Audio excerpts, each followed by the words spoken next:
नमस्कार, news state Madhya Pradesh Chhattisgarh में आपका स्वागत है। मैं हूं आपके साथ लोकेंद्र त्यागी।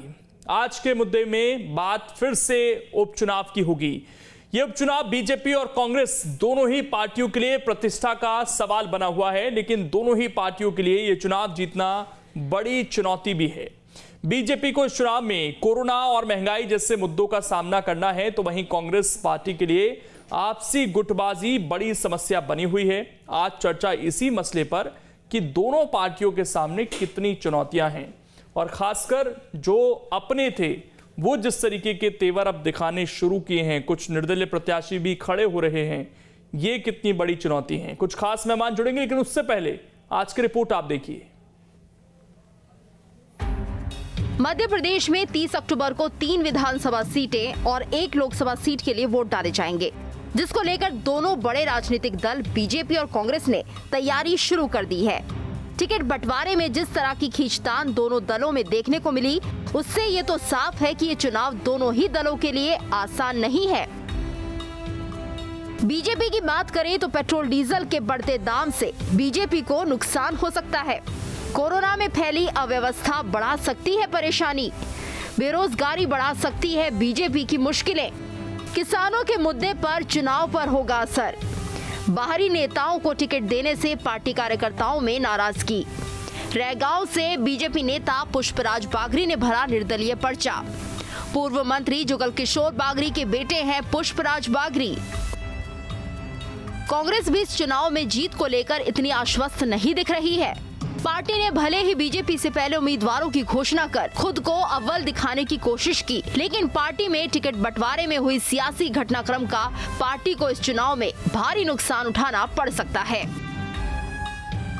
कांग्रेस के लिए खंडवा सीट सबसे बड़ी चुनौती है। अरुण यादव के उम्मीदवार नहीं होने से पार्टी को नुकसान हो सकता है। चुनाव में अरुण यादव के रोल पर सबकी निगाहें टिकी है। अरुण यादव पहले से कर रहे थे तैयारी। पार्टी के अंदर टिकट बंटवारे से कार्यकर्ताओं में नाराजगी है। पार्टी के अंदर चल रही गुटबाजी मुसीबत बढ़ा सकती है। जोबट सीट से दीपक भूरिया ने भरा निर्दलीय पर्चा। पूर्व विधायक कलावती भूरिया के भतीजे हैं दीपक भूरिया। ये उपचुनाव दोनों ही दलों के लिए प्रतिष्ठा का विषय बना हुआ है। ऐसा इसलिए क्योंकि इस चुनाव को 2023 में होने वाले विधानसभा चुनाव का सेमीफाइनल माना जा रहा है। फिलहाल चुनाव में 2 हफ्ते से ज्यादा का समय बचा हुआ है। ऐसे में देखना दिलचस्प होगा कि कौन किस हद तक जनता के मूड को भांप पाता है और जीत को अपने पाले में लाता है। Team news state. और चर्चा करने के लिए 3 खास मेहमान इस वक्त हमारे साथ जुड़ गए हैं। परिचय आपका करा देता हूं। चैतन्य भट्ट जी हैं, वरिष्ठ पत्रकार हमारे साथ जुड़ गए हैं।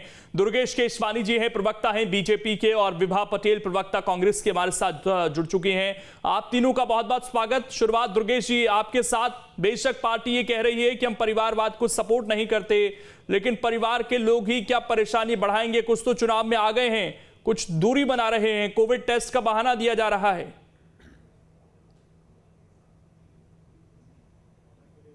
देखिए लोकेन जी, मुझे लगता है कहीं कोई ऐसी कोई दिक्कत नहीं है। भारतीय जनता पार्टी विश्व का सबसे बड़ा दल है। अनेक कार्यकर्ता हैं। सब कार्यकर्ताओं की निश्चित रूप से एक क्षेत्र में जब कार्य करते हैं तो कहीं ना कहीं मुझे लगता है कि उनके मन की हर कार्यकर्ता चाहता है कि मैं रहूं, पर भारतीय जनता पार्टी एक ऐसा संगठन है जो प्रत्येक कार्यकर्ता की चिंता करती है। और निश्चित रूप से क्योंकि लिमिटेड सीट का है, वहाँ पे एक ही कोई कैंडिडेट हो सकता है, तो पार्टी फिर इन्हें मनाने की कोशिश की जाएगी। अभी तो समय है वापस लेने का। देखिए, निश्चित रूप से जो निर्णय सामूहिक तौर पे लिए जाते हैं उसको प्रदेश नेतृत्व और केंद्रीय नेतृत्व निश्चित रूप से वो तय करते हैं जो कैंडिडेट होता है। और जो कैंडिडेट निश्चित रूप से जिन्होंने नामांकन बात की, हमारे वरिष्ठ नेता सब कार्यकर्ता वरिष्ठ नेताओं के संपर्क में हैं। निश्चित रूप से जब रिजल्ट 13 तारीख होगी नामांकन वापसी की, तो आपको उस दिन हम ये सब बातें करेंगे, तो मुझे लगता है कि बहुत ज़्यादा सही होगा उस समय। विभा पटेल जी, लड़ाई तो कांग्रेस में भी चल रही है। मंचों पर नाराजगी दिखाई दे रही है, बीजेपी उसे भुनाने की कोशिश भी कर रही है। आज पीसी शर्मा के साथ भी कुछ उत्साहित कार्यकर्ताओं ने धक्का मुक्की कर दी। कुछ लोग ऐसे भी हैं, भतीजे हैं, जो कि नाराज होकर चुनावी मैदान में उतरने की तैयारी में हैं। इन्हें कैसे कांग्रेस टैकल करेगी? आज जब कांग्रेस कोई भी ना तो गुटबाजी वाली बात नहीं की बात है।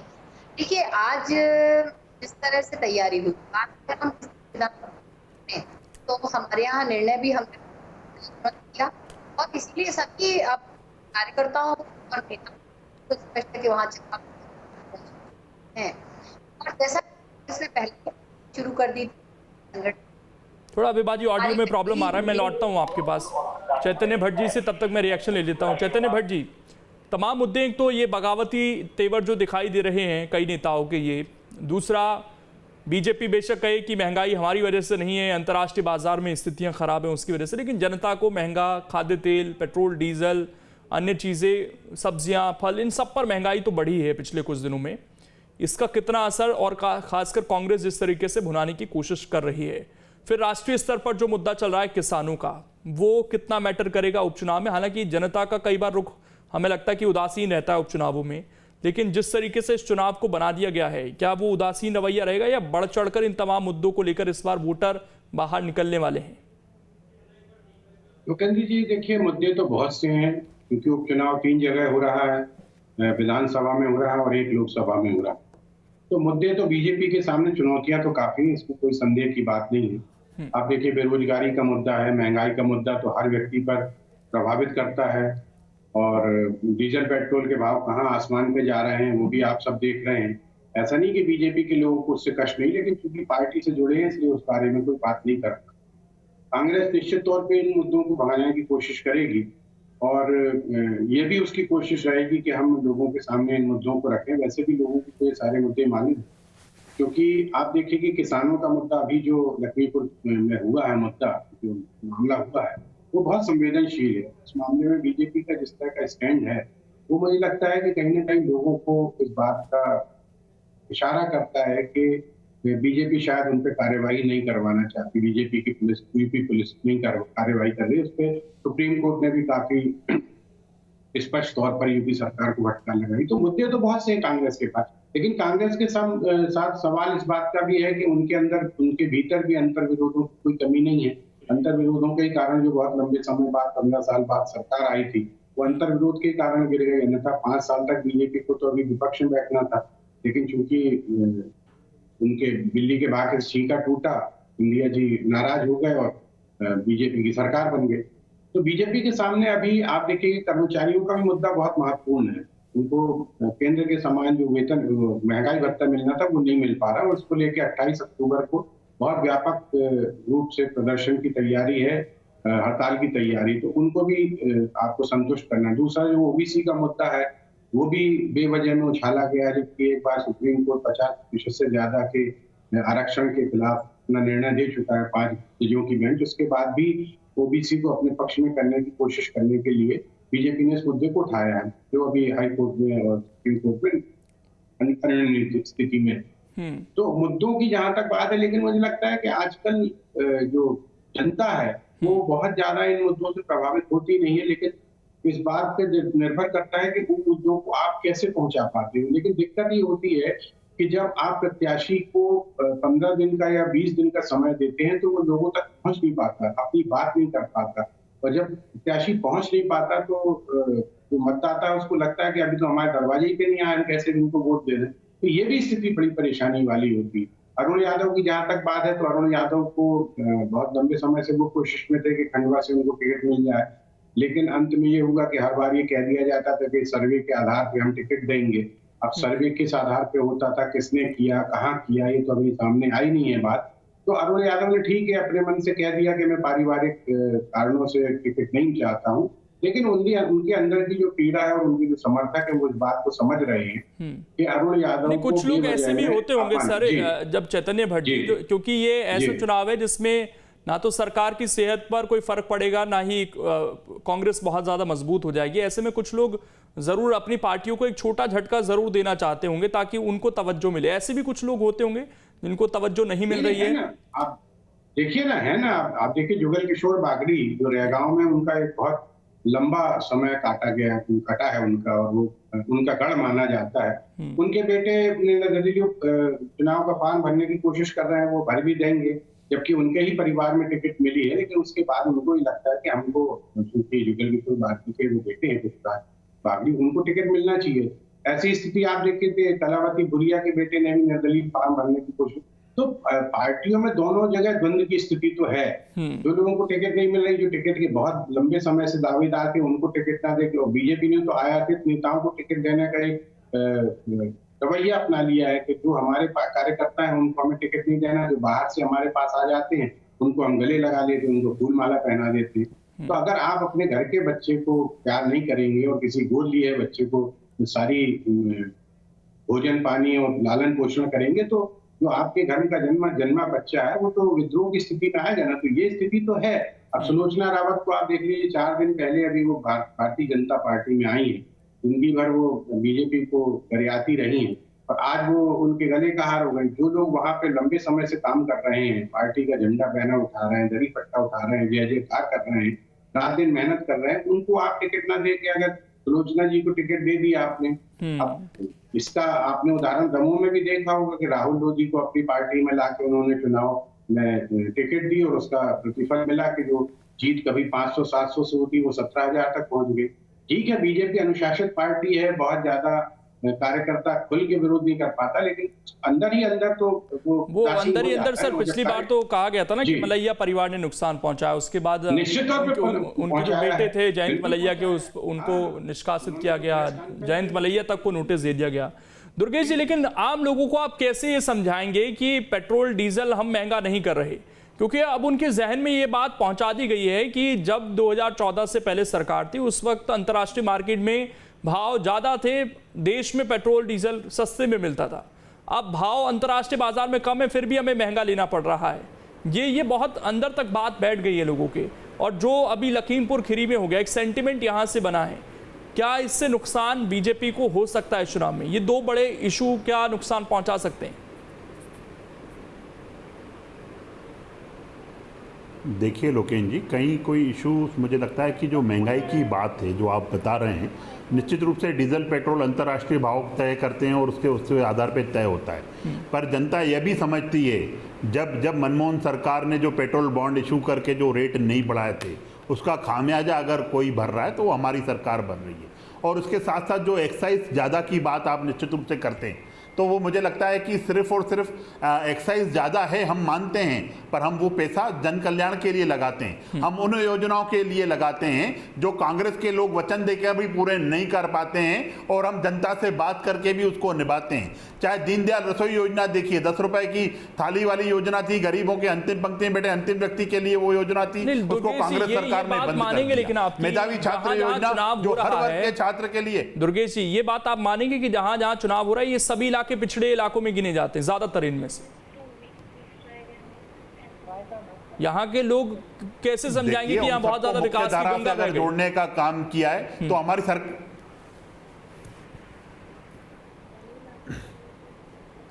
देखिए लोकेन जी, विकास की गंगा निश्चित रूप से हमने, भाई हम तो बोल रहे हैं, हम अगर विकास की इस चीज का नापने का पैमाना, भट्ट साहब आप बताइए, जनता ही है लोकतंत्र में, जनता की अदालत में ही हम सबको जाना पड़ता है। अगर 2003 में हम जनता से किए हुए वादे अगर पूरे नहीं करते तो जनता हमको 2008 में जिताने वाली नहीं थी लोकेन जी। और जो जन अपेक्षाएं 2008 के चुनाव में जनता को थी वो हमने अगर निभाई, तभी जनता ने हमें 2013 में भी मौके दिए, उसके बाद भी हमें 2018 में भी भरपूर जनता ने हमें साथ दिया। सिर्फ जो सीटों की गिनती थी उसमें हम कहीं कम थे, तो उसका निश्चित रूप से हमने स्पष्ट कहा था कि ये सरकार जो बनी है इसको काम करने दो। ये 973 वचन जनता के बीच में लेके आई है, ये वक्त बदलाव की बात करते हैं, तो निश्चित रूप से जब इनका शासन आया, जो 973 वचन थे वो ही बदल गए। इनकी प्राथमिकता आईफा अवार्ड हो गई, इनकी प्राथमिकता आईटा हो गई, इनकी प्राथमिकता मंगलों की रंगाई पुताई हो गई, इनकी प्राथमिकता मध्य प्रदेश में गांजे की खेती, अफीम की खेती कैसे बढ़ी जाए, ये सब इनकी प्राथमिकता हो गई। तो मध्य प्रदेश में जनता ने समझ लिया कि यह सरकार बदलाव नहीं, ये सरकार बदले वाली सरकार है, ये वक्त आने पे बदल जाती है। जब ओला पाला पीड़ा पड़ता है, जब कोरोना जैसा काल पड़ता है, अगर कोई बदल जाता है तो वो कांग्रेस के लोग हैं, वो उनकी सरकार है। उस कोरोना काल में कहां थे ये लोग? जब त्राहिमाम मचा हुआ था, तब उस समय पे जनता की सेवा करने के लिए क्यों इनका एक भी नेता उपस्थित नहीं था? ये जनता निश्चित रूप से इनसे सवाल पूछने वाली है। विभा जी, आपका शुरू में क्योंकि ऑडियो ठीक से नहीं आया था, अब अपनी बात रखिए, पहला रिएक्शन आपका।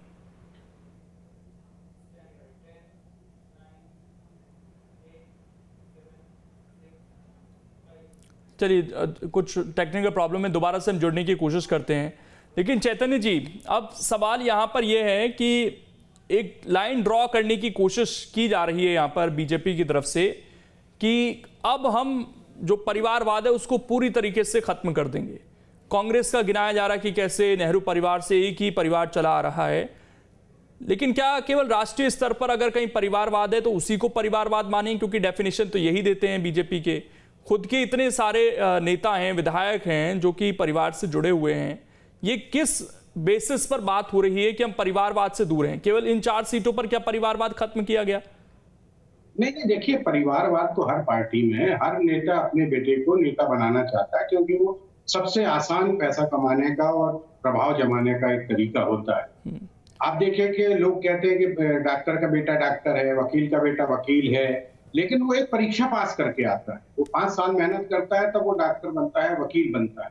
नेताओं के बेटे के साथ ऐसा कुछ नहीं। ठीक है, वो जब बड़ा नेता होता है वो अपने लड़के को लगा देता है कि चलो आप आंदोलन करो, ये करो, वो करो, और उसके बाद वो दूसरे के सिर पे पदाधिकारी बन जाता है और उनको टिकट भी मिल जाती है। तो परिवारवाद को किसी भी स्थिति में आप खत्म नहीं कर सकते हैं। अकेले इन 4 सीटों की बात छोड़ दीजिए, राष्ट्रीय स्तर पर भी दोनों पार्टियों में परिवारवाद है। ऐसा नहीं है कि परिवारवाद की स्थिति खत्म हो गई है। तो हर बाप चाहता है कि हमारा बेटा भी उसी स्थिति में आए।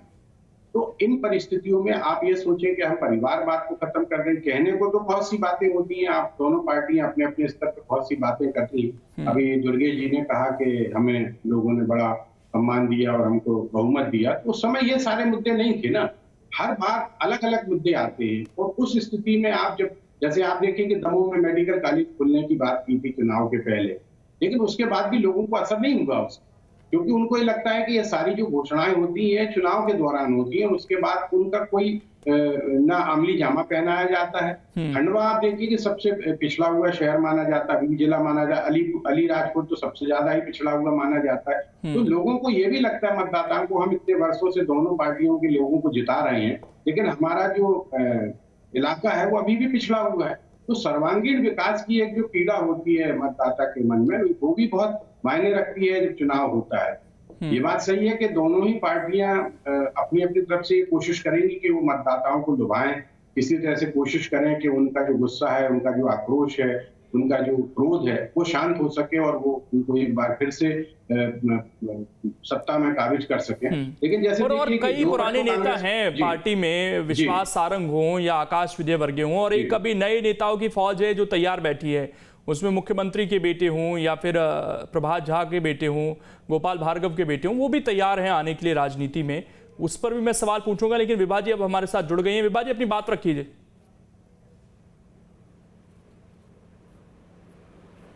भारतीय जनता पार्टी को बहुत सारे जवाब जनता के बीच में देने हैं और जनता इनको जवाब देने वाली है, क्योंकि आप देखें जिस तरह से महंगाई बढ़ रही है, महिलाओं पर आज देख रहे हैं हम कि अत्याचार लगातार बढ़ रहे हैं। मध्य प्रदेश में महिलाओं पर अत्याचार की संख्या बढ़ रही है, अनुसूचित जाति जनजाति पर अत्याचार की संख्याएं बढ़ रही है और बेरोजगार युवा इधर उधर घूम रहे हैं। और भारतीय जनता पार्टी की जो स्थिति है, तो जो इनके मूल कार्यकर्ता था, जो इनका जो डिवोटेड कार्यकर्ता था, जिसने बड़े अपने खून पसीने से भारतीय जनता पार्टी को सींचा था, वो तो आज कहीं पीछे पिछड़ ही गया है।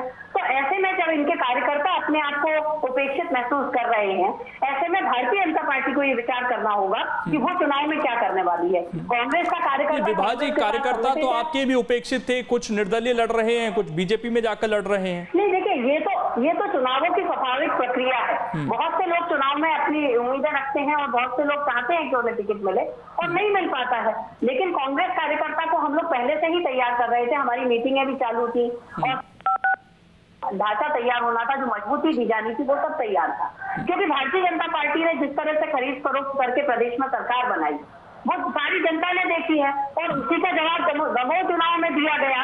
तो कुल मिला के भारतीय जनता पार्टी के पूरा का पूरा मंत्रिमंडल दमोह में पड़ा था।